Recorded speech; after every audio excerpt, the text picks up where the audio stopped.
Voy a empezar por Eduardo, que se nos queda ahí en el tintero, pero bueno, por Eduardo y por Xi Jinping. Si nuestros compañeros de realización tienen por ahí a Xi Jinping, sí. Esto es lo que dice sobre el orden mundial que está por venir y cómo se está configurando ahora todo.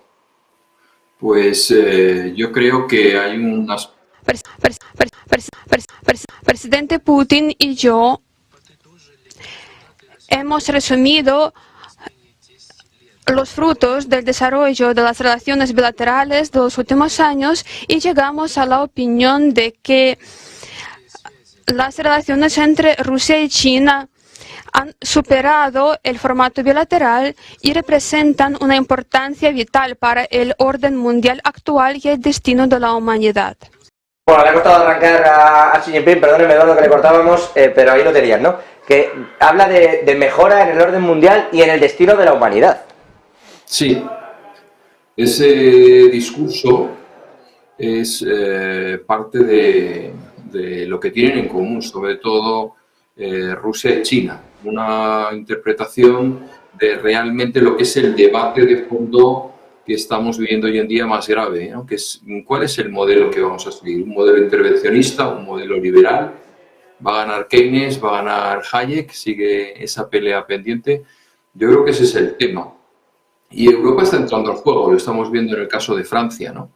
Pero hay temas geoestratégicos que todavía son mucho más importantes y que son síntomas. Y antes señalaba que la banca, la solidísima banca suiza, pues había quedado con las vergüenzas al aire, pues igualmente podemos decir que Xi Jinping está ocupando una posición que debería haber ocupado Estados Unidos, que es la de intermediación entre Rusia y Ucrania para conseguir un alto el fuego. Es la única salida que están señalándose ya en todas las cancillerías. El otro día un eurodiputado español, curiosamente, señalaba en el Parlamento Europeo una frase que a mí me parece perfecta para definir la situación. Estamos ante una guerra que Ucrania no puede ganar y una guerra que Rusia no puede perder. Si entendemos esto, llegaremos a un acuerdo. Ese acuerdo pondrá en una posición privilegiada al que ocupe la posición de moderador, en este caso Xi Jinping, no Estados Unidos. Ya es un mensaje de liderazgo importante.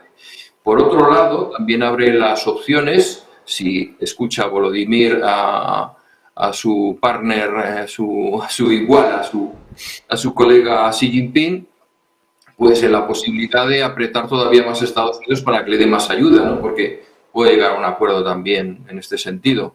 Yo creo que el gobierno ucraniano, a pesar de lo que pensemos, pues mira sobre todo por sus intereses. Y este es un escenario bastante inquietante. Las guerras ya hoy en día no se ganan destruyendo cosas, se ganan abriendo mercados y deshaciéndote de la competencia. Es decir, el hecho de que se una China y Rusia es más preocupante en su dimensión comercial como fuerza que se presenta al mundo como alternativa, que por el hecho de que tengan más o menos misiles o más o menos tanques o más o menos uranio empobrecido. Yo creo que las víctimas ya no se encuentran en los cementerios. Hoy lo decía curiosamente el presidente del gobierno en su maratoniano discurso, ¿no? 400.000 jóvenes salieron de España como resultas de la crisis última que vivimos. Bueno, pues son 400.000 caídos. Hemos pagado su educación, hemos pagado su preparación y ahora generan riqueza en otros escenarios. Igual que vemos listas de caídos en los colegios de Oxford, en la guerra del 14 y del 45, podríamos poner listas de alumnos que han tenido que salir de España en nuestras universidades. Yo creo que el escenario en ese sentido es bastante preocupante.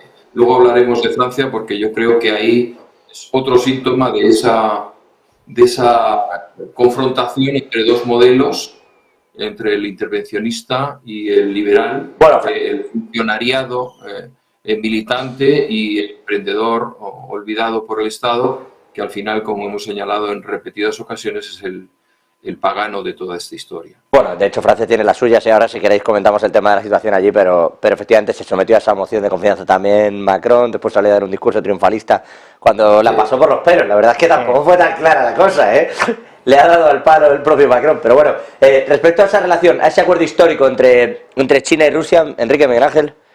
Bueno, yo creo que Eduardo siempre decía cosas muy interesantes, pero yo creo que aquí el debate y la confrontación va mucho más allá de Keynes y Hayek, porque tanto Keynes como Hayek caben en una democracia. Lo que no está claro que quepa en una democracia pues son estos dos señores, ¿no?, que tenemos en pantalla. Entonces realmente China ha explotado la globalización hasta donde ha podido y ha llegado un momento en el que ha visto que ya no le podía sacar mucho más partido tal y como estaban evolucionando las cosas, que necesitaba implementar esto que ellos llaman un nuevo orden. Y entonces dice, para aprovechar a partir de la globalización tenemos que nosotros poner las reglas, ¿no?